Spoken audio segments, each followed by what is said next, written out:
Bismillahirrahmanirrahim. Ya.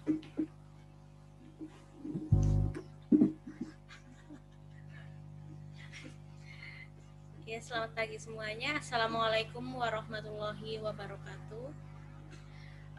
Gimana kabarnya anak-anakku yang cantik-cantik, yang ganteng-ganteng, yang sudah rapi, yang sudah siap mengikuti pembelajaran pada pagi hari ini dengan mata pelajaran yaitu pendidikan agama, dan nanti akan dilanjutkan dengan IPS kalian ulangan harian ya. Ya, pasti kalian sudah belajar ya. Ya, sudah belajar pastinya. Bagaimana kabarnya? Semoga kalian sehat selalu, walaupun di rumah tetap menjaga kesehatan. Apalagi kondisi seperti sekarang ini banyak sekali penyakit-penyakit yang menempel pada tubuh manusia. Oleh karena itu, kalau kita menjaga kesehatan, misalnya makannya teratur, kemudian menjaga kebersihan dan lain sebagainya, pasti kita akan terjaga dari kesehatan ya, terjaga kesehatannya ya. Untuk materi berikutnya, di pertemuan kemarin kita kan sudah melakukan ulangan harian.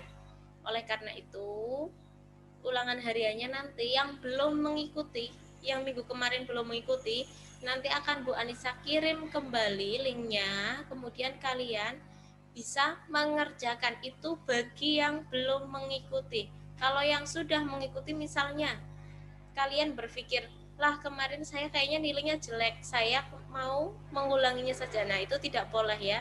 Nilai yang masuk adalah nilai yang pertama. Kemudian buat tugasnya yang di bab kemarin belum dikerjakan, belum diselesaikan, silahkan diselesaikan. Nanti Bu Anissa juga kirim lagi linknya. Dan untuk pertemuan kali ini kita akan membahas bab baru, yaitu tentang hormat dan patuh kepada kedua orang tua dan guru.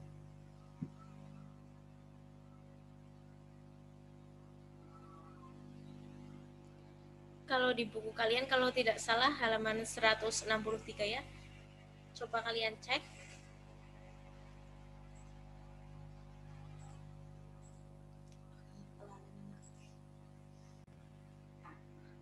Iya. Kalian cek bukunya, pasti sudah dapat bukunya semua ya. Kecuali yang belum, mungkin ada kekurangan atau ada kekurangan dari pihak sekolah maupun ada kekurangan dari kalian.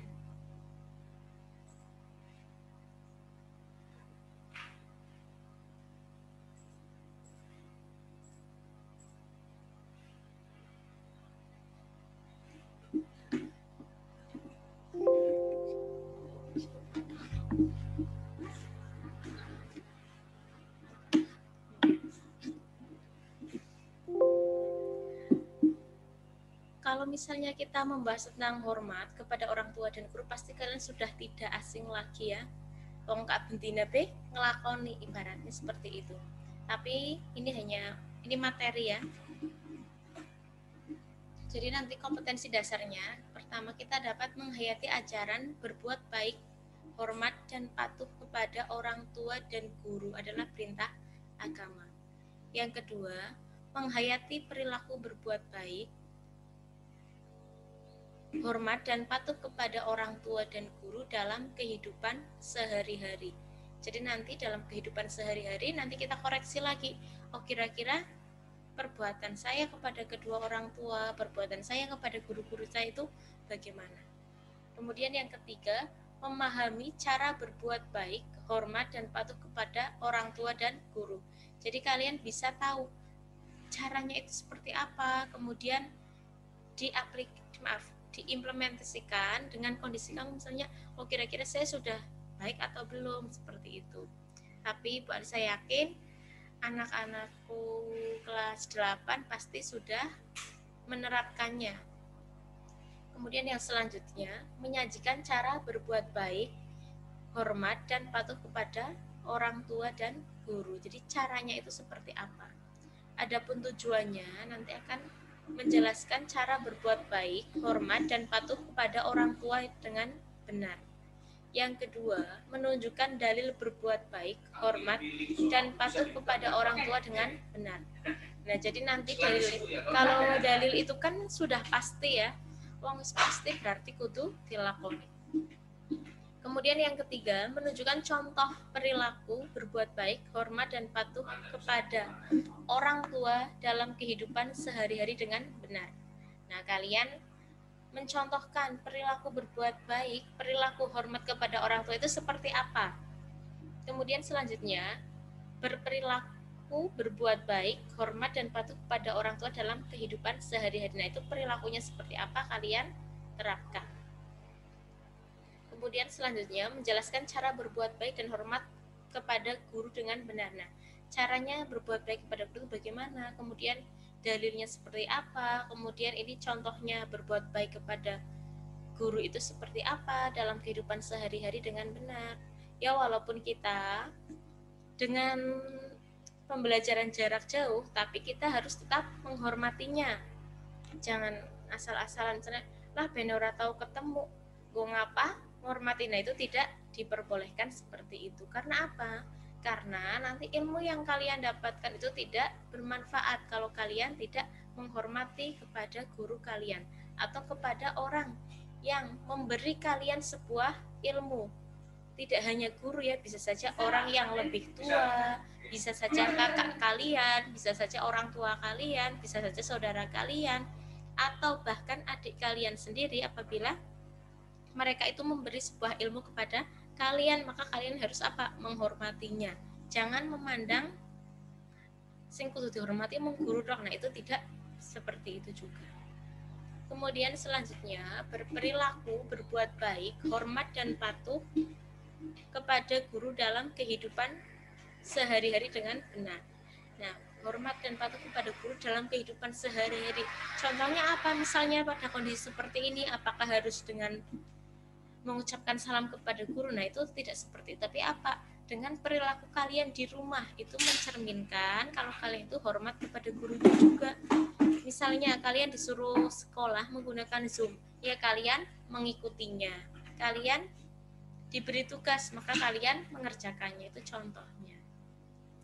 Di sini ada tabel ya. Mohon maaf kalau kurang jelas tabelnya. Jadi nanti kita akan menerangkan tentang memahami perilaku hormat kepada orang tua, kemudian memahami perilaku hormat kepada guru, dan ini sikap mulianya bagaimana supaya kita bisa memahami, kita patuh, kita berbakti, kemudian kita terapkan dalam kehidupan kita sehari-hari. Karena apa?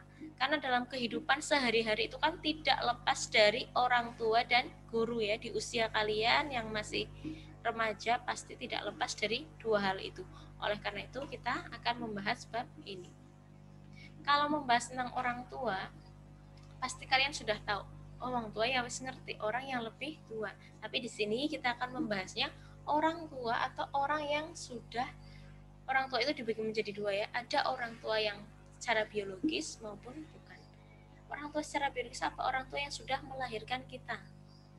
Orang tua itu memiliki jasa yang sangat besar dalam hidup kita. Berkat kedua orang tua kita bisa terlahir di dunia ini. Ibaratnya kalian akan membalas sebesar apapun itu tidak bisa terwakilkan oleh jasa-jasa orang tua kita. Oleh karena itu apa? Mulai saat ini misalnya ada yang masih suka membentak orang tua, ada yang masih suka menyuruh orang tua, ada yang masih suka jika orang tua misalnya menasihati kalian, kalian malah membohonginya, kalian malah ngelomboni wong tua. Itu ada nggak kira-kira? Ya ada ya, ada yang geleng-geleng kepala itu ada yang mantok-mantok itu ada, pasti ada. Karena apa? Semua orang itu kan berbeda-beda ya. Oleh karena itu kalian harus menghormatinya. Kalian juga tidak boleh misalnya membandingkan orang tuanya si A kok kelihatannya baik sekali kepada anaknya, orang tuanya si B kelihatannya seperti ini, sedangkan saya orang tuanya seperti ini. Nah, kalian tidak boleh membandingkan. Karena apa? setiap orang tua itu kan berbeda-beda dan kalian harus menghormati orang tua kalian, terutama ibu kalian. Karena apa? Semua orang tua menginginkan anaknya tumbuh berkembang menjadi anak yang pintar, cerdas, kemudian solih maupun solihah. Menghormati orang tua itu adalah sesuatu kewajiban bagi kita. Nah, di sini guru juga mempunyai andil yang sangat besar dalam mendidik, mengerjakan berbagai ilmu kepada kita. Jadi misalnya gini, lah yang orang kan hormat karo guru wong tuane nyong. Nah, tapi kalian telusuri siapa yang memberikan ilmu kepada kalian, siapa yang mengajarkan akhlak, kemudian mengajarkan tentang ilmu-ilmu yang lainnya, pasti ada sangkut pautnya dengan guru dan orang tua. Dan sungguh muliakan dan menghormati seorang guru merupakan akhlak yang terpuji. Jadi kalau kalian pengen akhlaknya terpuji, maka kalian menghormati guru kalian. Seperti sebuah kisah di mana kalian pasti sudah pernah mendengar ya, tapi Bu Anissa akan ulangi kembali, di mana kisah seorang Imam Bukhari. Imam Bukhari itu kan ulama yang sangat terkenal, meriwayatkan beberapa banyak hadis, beribu-ribu hadis. Tetapi suatu ketika Imam Bukhari sedang berkumpul dengan para sahabat, Imam Bukhari itu menyalami orang yang sudah tua. Kemudian para sahabatnya itu terheran-heran, kenapa seorang Imam Bukhari bisa dengan taat menyalami orang tua tersebut. Dan para sahabat ada yang bertanya kepada Imam Bukhari. Lalu Imam Bukhari menjawab, karena orang tersebut pernah mengajarkanku, pernah memberitahuku tentang ilmu, bagaimana ciri-ciri anjing yang sudah balik. Hanya itu, tetapi apa? Imam Bukhari sangat memuliakan orang tersebut. Dari kisah tersebut dapat dipetik hikmahnya. Walaupun misalnya kalian nanti itu sudah sukses sekali, kalian ya aja sombong aja, malah melengos terus melakoni didangak-dangakaken, bukan orang bisa kayak biasa, mending malah bahaya ya. Maksudnya bukan itu, jangan sombong walaupun kalian sudah sukses, nang dalan ketemu gurune ora nyapa dan lain sebagainya, itu tidak boleh. Dalam ajaran Islam, kedua orang tua memiliki kedudukan yang sangat tinggi. Setiap anak diwajibkan untuk berbuat baik kepada kedua orang tua atau birrul walidain, berbakti kepada kedua orang tua. Perilaku menghormati dan mematuhi nasihat-nasihatnya termasuk birrul walidain. Jadi kalian di rumah, sering di rumah pasti kalian juga sering ketemu dengan orang tua. Misalnya kalian diperintah sama ibu kalian untuk membelikan gula di warung, maka kalian apa aja? Lah mengkonyong lagi ketalang, lah mengkonyong lagi santai, lah mengkonyong lagi garap tugas, padahal kalian tidak mengerjakan tugas, itu hanya alasan. Nah, itu tidak diperbolehkan. Kemudian misalnya Mbak Askia itu pengen pergi ke tempatnya Mbak Rehana. Tapi karena orang tuanya Mbak Askia tidak mengizinkan kalau misalnya perginya itu hanya main, maka Mbak Askia itu bilang, Bu, saya mau mengerjakan tugas ke tempatnya Mbak Rehana. Nah, itu sudah membohongi, itu berarti tidak diperbolehkan. Seorang anak wajib menghormati dan mematuhi semua nasihat orang tuanya selama keduanya tidak memerintahkan kemaksiatan atau kemusyrikan. Jadi kita itu wajib segala sesuatu yang orang tua berikan, wejangan-wejangan atau nasihat-nasihat yang orang tua berikan kepada kita, kita wajib menjalankannya selama itu tidak bertentangan dengan kemaksiatan. Kalian pasti sudah tahu ya antara hal yang baik dan hal yang buruk. Tentang kemusyrikan, maka kita harus menaatinya. Tapi apabila misalnya orang tua itu memerintahkan kita kepada hal-hal maksiat, contohnya orang tua, mohon maaf ya ini ya, orang tua misalnya kebingungan dalam masalah keuangan, kemudian anaknya selalu minta kuota dan lain sebagainya. Nah, kemudian orang tua itu memerintahkan kepada anaknya, lah ngana kok jaluk, maaf, kan aku jikot baik kuotane nggone kancane. Nah, seperti itu maka kita apa? Kita jangan menjalankannya aja ngomong, lah wong bene wong tuane wis ngizinin. Nah, itu tidak diperbolehkan, itu jangan seperti itu. Bahkan seorang anak tetap harus menghormati kedua orang tuanya meskipun orang tuanya itu kafir. Jadi walaupun orang tua kafir, kita tidak misalnya, kita tetap harus menghormatinya. Tapi apa? Ajaran-ajaran yang orang tua kita ajarkan kalau sudah bersangkutan dengan kekafiran, maka kita tidak mengikutinya. Tapi kita apa? Tetap menghormatinya. Misalnya kalian mau pergi kemana-mana, kalian tetap meminta doa restunya, meminta pamitan dan lain sebagainya. Itu contohnya seperti itu.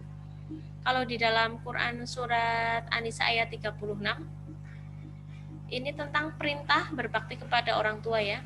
A'udzubillahi minasyaitonirrajim. Bismillahirrahmanirrahim. Wa'budullaha wa la tusyriku bihi syai'an wa bil walidaini ihsana wa bidil qurba wal yatama wal masakini wal jaridil qurba wal jaridil qurba wal jaridil junubi was sahibi bil jambi wa ibnis sabil wa ma malakat aymanukum innallaha la yuhibbu man kana mukhtalan fakhura. Jadi dalam Quran surat An-Nisa ayat 30 yang artinya, dan sembahlah Allah dan janganlah kamu mempersekutukannya dengan sesuatu apapun, dan berbuat baiklah kepada kedua orang tua, karib kerabat, anak-anak yatim, orang-orang miskin, tetangga dekat dan tetangga jauh, teman sejawat, ibnu sabil, dan hamba sahaya yang kamu miliki. Sungguh Allah tidak menyukai orang yang sombong dan membanggakan diri. Di dalam ayat tersebut sudah diterangkan bahwa kita wajib menghormati kedua orang tua ya. Kita ambil poinnya di sini. Wabil walidaini ihsana, dan berbuat baiklah kepada kedua orang tua. Nah, itu poinnya di sini. Jadi yang pertama apa? Di dalam Quran surat ini kita tidak boleh mempersekutukan Allah. Mempersekutukan Allah itu apa? Berarti menduakan Allah. Ibaratnya kamu kalau diduakan itu pasti tidak mau ya. Apalagi Allah yang sudah menciptakan kamu. Nah, mantuke temah banget orang gelem diduakan. Nah, ya wis aja menduakan Allah. Pasti kalian sudah paham tentang hal itu. Kemudian ini yang kedua adalah berbuat baik kepada kedua orang tua. Nah, ini sudah diperintahkan. Setelah kita tidak boleh menduakan Allah, kita harus berbuat baik kepada kedua orang tua. Entah itu orang tua kita dalam kondisi apapun, dalam keadaan seperti apapun, kita tetap harus menghormatinya. Kita tetap harus berbuat baik kepadanya. Jangan malu kepada teman-teman kita, kondisi kedua orang tua kita. Aja malah wong tuane ora takoni. Nah, itu tidak diperbolehkan. Durahane misalnya kalian ke cantik sekali, ayune moblong-moblong, paling ayu sekelas 8. Tapi dilalah ngapuran nih, maaf ya. Orang tua kalian itu tidak seperti kalian. Kalian tidak mau mengakui orang tua kalian. Nah, itu tidak diperbolehkan. Kemudian yang selanjutnya kita harus karib kerabat kita, menghormati karib kerabat kita, karib kerabat atau saudara-saudara kita. Kemudian anak-anak yatim, anak-anak yang sudah yatim wajib kita santuni ya. Itu tidak lepas dari Al-Quran. Karena apa? Kalau misalnya kita sudah melakukan hal-hal ini, pasti rezeki kita akan dilancarkan, keinginan kita akan terkabulkan. Kalau misalnya ini sedikit cerita aja ya, kalau misalnya kalian berdoa, maka kalian berdoa seperti ini. Terima kasih atas apa yang telah Engkau berikan kepadaku, dan terima kasih atas apa yang aku inginkan pasti terkabul. Pasti nanti keinginan kalian itu akan terkabul. Entah itu jaraknya beberapa tahun. Dari ayat di atas dapat diketahui bahwa perintah berbuat baik kepada kedua orang tua merupakan perintah langsung dari Allah. Nek wis perintah langsung senang Al-Quran berarti sudah pasti tidak bisa diganggu gugat, tidak bisa dienyang-enyang seperti jual beli. Kemudian perintah itu diletakkan setelah perintah untuk menyembah kepada Allah dan larangan untuk berbuat syirik. Ini bukti bahwa kedua orang tua menempati kedudukan yang mulia dalam pandangan Islam. Ibaratnya dalam suatu ayat, kalian tidak boleh berkata ah kepada kedua orang tua. Supaya apa? Tidak menyakiti hati orang tua kalian. Dari hadis Nabi yang diriwayatkan oleh Rawahu Muslim ya. Dan celakalah dia. Lalu ditanya, siapakah yang celaka ya Rasulullah? Kemudian Nabi menjawab, barang siapa yang mendapati kedua orang tuanya dalam usia lanjut atau salah satu dari keduanya tetapi dia tidak berusaha masuk surga dengan berusaha berbakti kepadanya dengan sebaik-baiknya. Jadi di sini diterangkan bahwa akan celaka itu siapa? Orang yang tidak menghormati kedua orang tua. Kira-kira kita semua pasti ingin masuk surga. Tidak mungkin kita ada yang bercita-cita pengen masuk neraka, itu tidak mungkin. Oleh karena itu apa? Hal yang bisa kita lakukan adalah menghormati orang tua. Kalau misalnya kalian sebagai pelajar, berarti apa? Ya sekolah sing rajin, kemudian di rumah juga nurut sama orang tua, aja ngasih gawe wong tua, kesel, aja membohongi orang tua. Kemudian apalagi? Membantu orang tua, misalnya bangun tidur kalian merapikan tempat tidur kalian sendiri, aja malah wong tua nih sing kon nglempiti selimuti kalian langsung dolan. Nah, itu tidak boleh. Contohnya lagi apa? Kalian membantu menyapu dan lain sebagainya, pasti orang tua kalian akan senang. Dengan kita membuat hati orang tua senang, maka itu akan menjadikan pahala buat kita. Kalau misalnya mohon maaf ada pertanyaan, lah saya tinggali sama mbah wong tuane adoh, mungkin ada pertanyaan seperti itu, maka apa? Ya mbah juga orang tua, kalian aja ngomong lah bene mbah eke hutu wong tuane, itu tidak diperbolehkan seperti itu.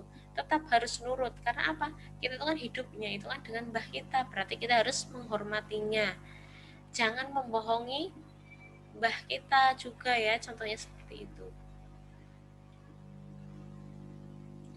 Kemudian seorang anak yang durhaka kepada orang tua akan sengsara hidupnya, baik di dunia maupun di akhirat kelak.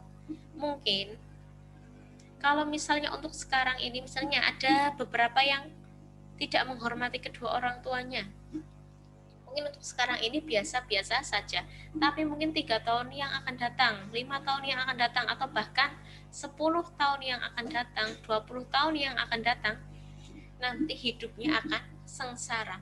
Coba kalian perhatikan, kalian telusuri, kira-kira orang-orang yang kalian pandang hidupnya itu tentram, sejahtera, pasti orang tersebut hormat kepada orang tuanya, berbuat baik kepada orang tuanya, kemudian tidak merem, ibarat tidak merem apa? Kepada anak yatim tetap menyantuninya, kepada tetangga terdekat tetap baik, kepada saudara-saudaranya baik. Itu pasti orang tersebut berbuat seperti itu. Misalnya kalian memiliki suatu usaha, ini pesannya Bu Anissa ya, mungkin kalian ada beberapa yang jualan online untuk mengisi untuk mengisi di masa pandemi itu, kalian tuh jualan online. Nah, maka pesannya Bu Anissa satu, sisihkanlah untuk siapa? Untuk orang tua kalian misalkan, tapi lah orang tuanya paling kurang gelem dibayi nyong, ya kamu sisihkan kepada orang yang membutuhkan di sekitar kalian, pasti nanti rezeki kalian akan dilancarkan. Itu pesannya Bu Anissa seperti itu. Kemudian adapun cara-cara menghormati kedua orang tua, yang pertama, mendengarkan semua perkataannya dengan penuh rasa hormat dan rendah hati. Rendah hati beda ya sama rendah diri. Jadi kita itu harus mendengarkan nasihat-nasihatnya. Nasihat yang bagaimana? Nasihat yang baik. Kemudian nasihat yang tidak bertentangan dengan syariat Islam. Kemudian kita harus apa? Menghormatinya. Dan juga kita harus rendah hati. Beda naik rendah hati sama rendah diri. Naik rendah diri gue minderan, tapi naik rendah hati itu apa? Hatinya itu tidak sombong. Ya. Kedua, membantu pekerjaan rumah atau pekerjaan lainnya yang dapat meringankan beban orang tua. Nah, misalnya kalian setelah pembelajaran, setelah menyelesaikan tugas itu kan banyak waktu luangnya. Orang tua kalian misalnya berjualan, maka kalian bisa membantunya. Pasti orang tua kalian akan senang. Aja malah santai-santai kongko-kongko karo kanca anane mong jaluki duwite wong tua tok. Nah, nanti orang dikon sinau emo, kon salat emo dan lain sebagainya. Pasti orang tua kalian akan merasa apa? Merasa sedih. Kok anak kenyong daneng kayak kue, sedih. Kira-kira kalian pasti gak mau ya membuat orang tua kalian sedih. Oleh karena itu, rubahlah perilaku-perilaku yang menurut kalian yang tidak sesuai dengan keinginan orang tua kalian. Kalian coba nurut sedikit demi sedikit. Kalau enggak, coba kalian setelah ini meminta maaf kepada kedua orang tua.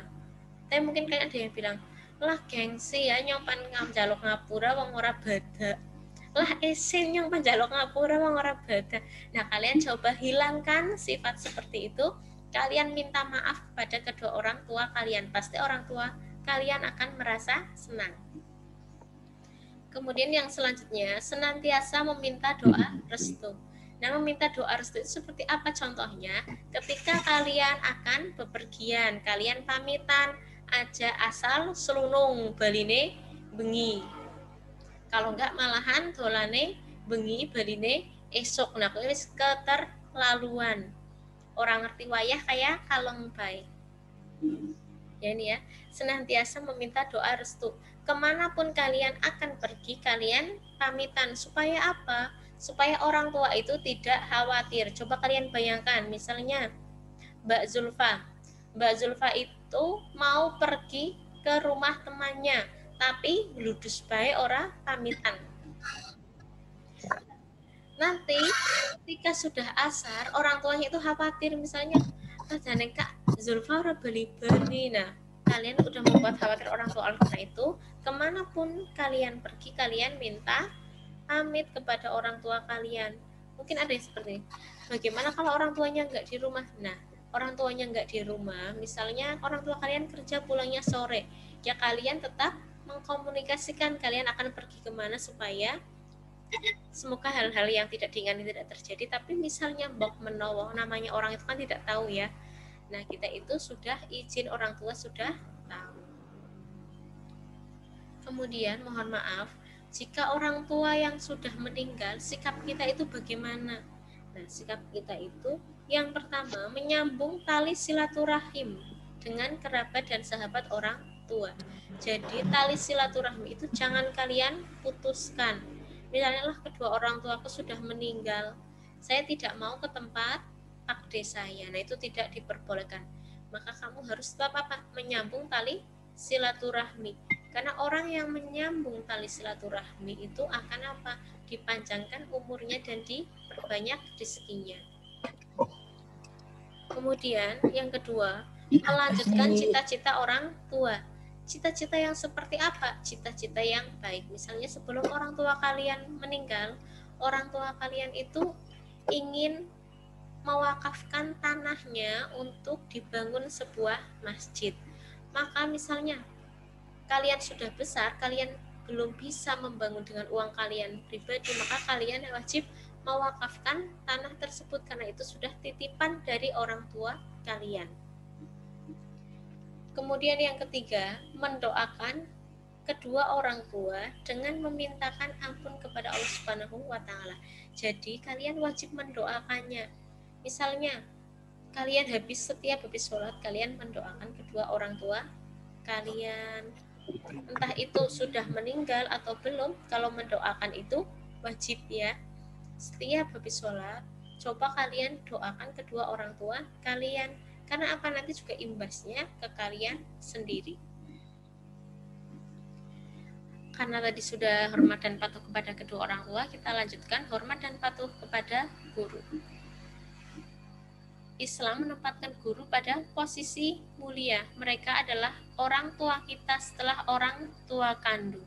Oleh karena itu, kita harus menghormati dan mematuhi sebagaimana yang kita lakukan terhadap orang tua. Hormat dan patuh kepada guru sangat ditekankan oleh Islam. Jadi, walaupun guru itu, bapak ibu guru itu tidak melahirkan kalian, tapi kalian apa? Tetap wajib hormat, wajib patuh. Kemudian kalian apa? Menuruti nasihatnya. Misalnya ketika pelajaran kalian mendengarkannya, kalian menyimaknya, kalian bertanya, kalian aktif. Tapi aktif di sini bukan aktif rame sendiri, bukan aktif dolanan bal dan lain sebagainya ya. Orang aktif dolanan TikTok, joget-joget dan lain sebagainya. Kemudian cara menghormati guru yang pertama, menyapa dan mengucapkan salam saat bertemu. Jadi ketika bertemu kalian menyapa, aja judem bae, aja menang baik, aja malah isin-isin melepir. Misalnya kalian itu ketemu dengan guru kalian di jalan yang seharusnya kalian berpapasan, malah kalian jadi muter-muter. Nah, itu jangan seperti itu. Kemudian yang kedua, mendengarkan dan menyimak dengan baik semua perkataannya. Nah, jadi perkataan yang baik-baik kalian simak, siapa tahu di kemudian hari itu bermanfaat untuk kalian. Kemudian yang ketiga, mengikuti pelajarannya dengan penuh semangat. Jadi ketika pelajaran itu kalian semangat aja, kelentrak-kelentruk aja, ngantuk. Contohnya ketika kalian Zoom meeting ini, maka kalian itu jangan mau pasang PP Talk, tapi wonge mbuh maring dina itu tidak diperbolehkan seperti itu ya. Pelajaran itu kan bermanfaatnya untuk diri kalian sendiri, bukan untuk orang lain. Misalnya Zoom meeting itu hanya berapa? Hanya 80 menit ya. Satu hari 80 menit. Itu kan sebentar. Maka kalian coba didengarkan, kemudian kalian perhatikan.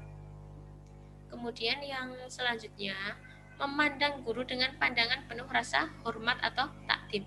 Jadi aja mandangnya aja kayak wong menantang, gelut karo gurune, melengketek karo pecacal pecicil. Nah, itu mudah-mudahan tidak terjadi di sekolah kita. Karena enak apa?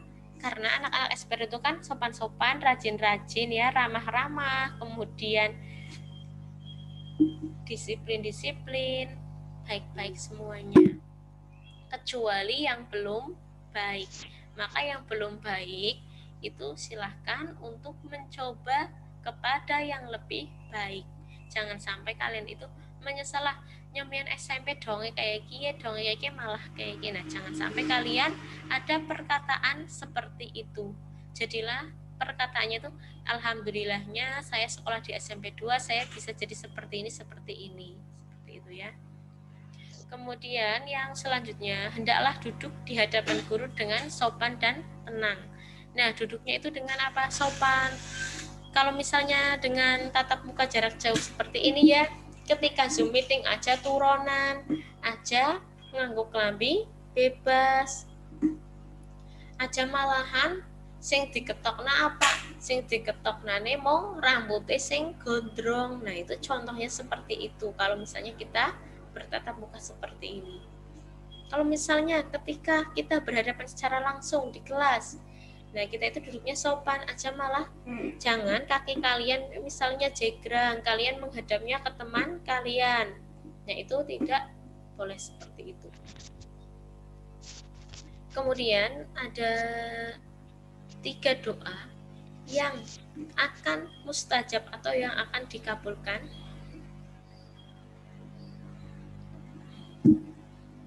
Yang diriwayatkan dari Abu Hurairah ya. Salasu da'awati mustajabati la syakka fihinna, da'watul walidi wa da'watul masafiri wa da'watul mudlumi. Ada 3 doa yang mustajab dan tidak ada keraguan di dalamnya. Yang pertama, doa orang tua. Yang kedua, doa seorang musafir. Dan yang ketiga, doa orang yang terdolimi. Jadi 3 doa ini itu akan mudah dikabulkan. Doa kedua orang tua. Nah, kira-kira kalau misalnya kita selalu berbuat baik kepada kedua orang tua, pasti orang tua akan mendoakan kita yang baik-baik. Kalau misalnya kita senangin gawe cengkel terus wong tua wis sebel wis bosen, jangan sampai kedua orang tua kita itu berucap sesuatu yang tidak mengenakan hati, yang tidak pantas didengar. Karena apa? Doa orang tua itu bisa saja menjadi kenyataan. Karena ini waktunya sudah selesai, padahal Bu Anissa masih ada cerita, itu pengalaman atau kisah yang benar-benar terjadi. Padahal itu adalah kisah beberapa tahun mendatang. Jadi dulu ketika seorang anak kecil, anaknya itu kemratake pol-polan. Anak kecil itu memecahkan guci kesayangan ibunya. Dan ibunya berkata, ibunya itu marah. Ibunya berkata, dongeng ngambruki, kok baik. Kemudian setelah anak itu menjadi dewasa, anak itu menjadi seorang arsitek, anak itu malah apa? Kambrukan bangunan yang dia desain sendiri. Itu adalah doa orang tua. Orang tua itu tidak ada niat berdoa seperti itu, karena saking kesuwe malah jadi kenyataan beberapa tahun yang akan datang. Kemudian yang kedua adalah doa seorang musafir. Musafir itu apa? Musafir adalah orang yang sedang dalam perjalanan atau bepergian. Kemudian yang ketiga doa orang yang terdolimi. Doa orang terdolimi misalnya sering banget dibully kanca-kancane tapi menang baik. Nah, sebisa mungkin orang yang terdolimi itu mendoakan, semoga teman-temanku segera sadar tidak berbuat demikian, kemudian lebih baik lagi akhlaknya seperti itu ya. Jangan mendoakan yang jelek-jelek kepada siapapun, karena bisa saja doa itu kembali kepada kita. Misalnya ketika kalian melihat ada penjual cilok misalnya, kue ciloknya ora laris ya, kalian tetap mendoakan. Walaupun kalian tidak beli, kalian tetap mendoakan semoga jualan itu laris. Maka apa? Nanti Allah bisa mengambil dan Allah akan memudahkan segala sesuatunya kepada kalian. Karena waktunya sudah selesai, dari Bu Anissa cukup sekian. Kemudian kalian untuk ulangan harian IPS dipersiapkan dengan baik dan dikerjakan dengan teliti aja, asal-asalan aja, asal nutul baik ya. Cukup sekian dari Bu Anissa, mohon maaf. Nanti tugasnya kalian akan Bu Anissa kirimkan melalui grup pembelajaran. Cukup sekian dari Bu Anissa. Terima kasih. Wassalamualaikum warahmatullahi wabarakatuh. Sampai berjumpa lagi pada pertemuan yang akan datang. Tetap semangat ya.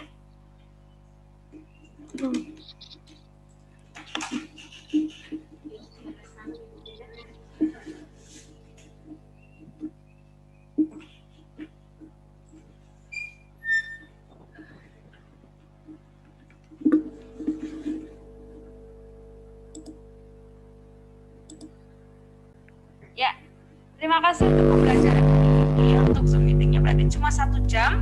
Nanti akan dilanjutkan dengan ulangan harian pertama IPS. Silakan persiapkan diri kalian. Yang belum absen silakan absen terlebih dahulu sebelum meninggalkan Zoom meeting. Akhiri, wassalamualaikum warahmatullahi wabarakatuh. Waalaikumsalam warahmatullahi wabarakatuh. Waalaikumsalam warahmatullahi wabarakatuh.